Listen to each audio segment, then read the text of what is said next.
Hey friends, today we are going to look at some labels and see how much sugar is in these products.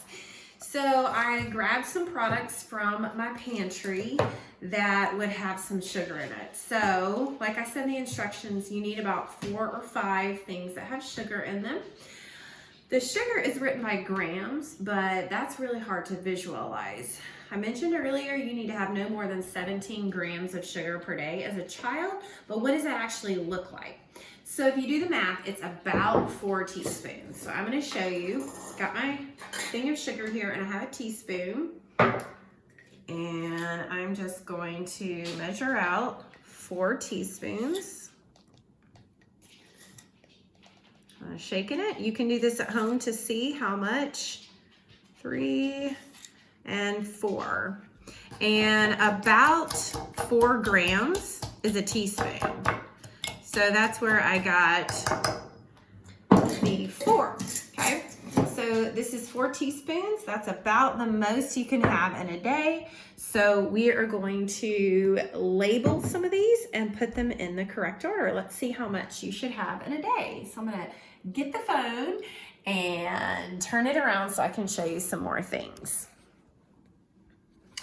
Something else we want to look at that you may see on labels are these words right here. I've got a glare. Molasses, it's from cane sugar or beet juice. Did you realize that beets we could use to sweeten? Honey, I'm sure you're familiar.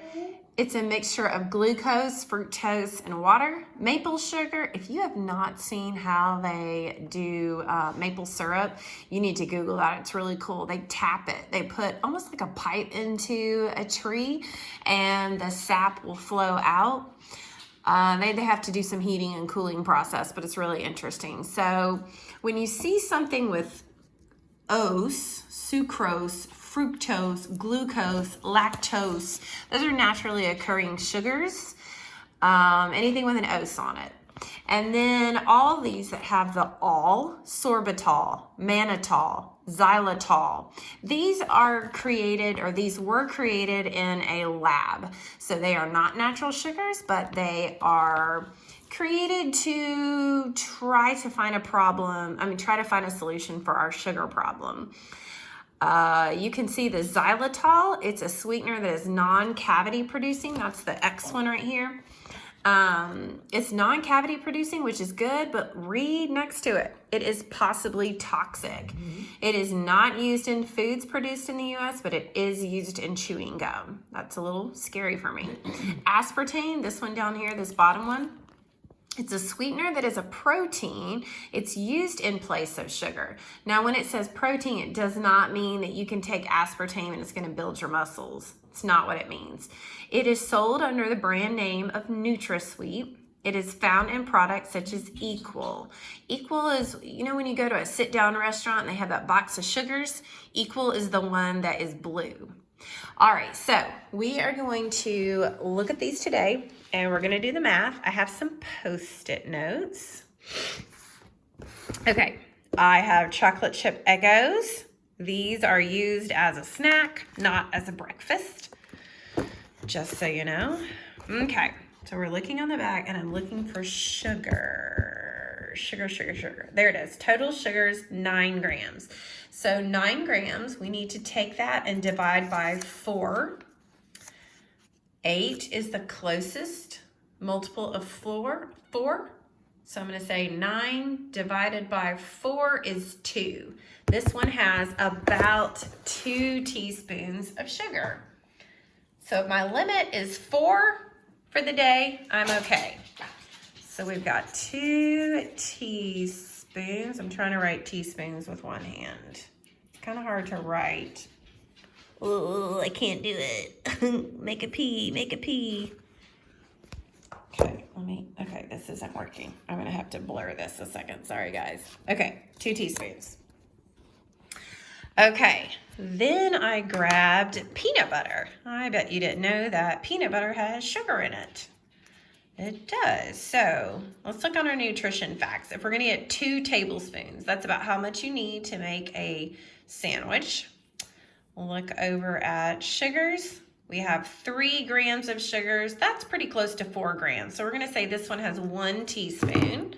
Not bad, but I mean, come on guys, we're not eating a sweet snack. I wouldn't think we'd have any sugar.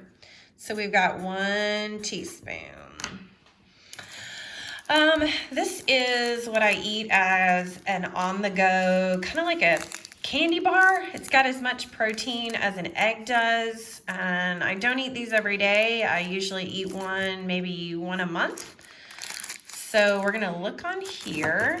It's hidden down here.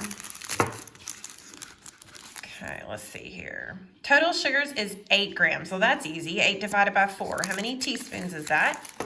That is 2 teaspoons.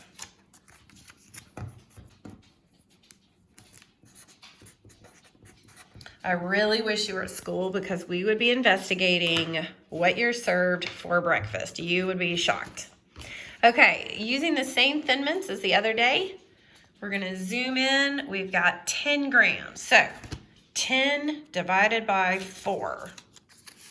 1 to tuck for 1. 10 divided by 4. Let's see if you get the same answer as me. 2.5 teaspoons. Okay. All right, we're doing not bad, right? Look at this. 2, 1, 2, 2.5. The total would be 4. So not terrible. Now, I did have this in my pantry. This is my special treat. Oh, Chuck is on film. Let's say hey to Chuck. Oh, Chuck sees somebody outside. Okay. You guys don't know about Chuck. He's visiting today. Okay, so I've got these box brownies. And if I turn to the side, it tells me oh my goodness, y'all, 18 servings per container. That means I have to cut the pan that I put it in, I have to cut it into 18 little pieces. I have made this before. That's about like a brownie that's about this big. Okay. All right. The sugars is 17 grams. So 17 is pretty close to 16. So we're going to do 16 divided by 4. 16 divided by 4. Did you come up with 4 teaspoons? Okay, so that's the max for the day. If you have yourself one of these tiny brownies, you are done. Okay, guys, I want to hear about some of yours. You're going to go ahead and lay it out like this for me. If you could take a picture and upload it or email it to me, I would love to see what you are discovering, what's in your cabinet. Have fun, guys. Make sugar smart choices.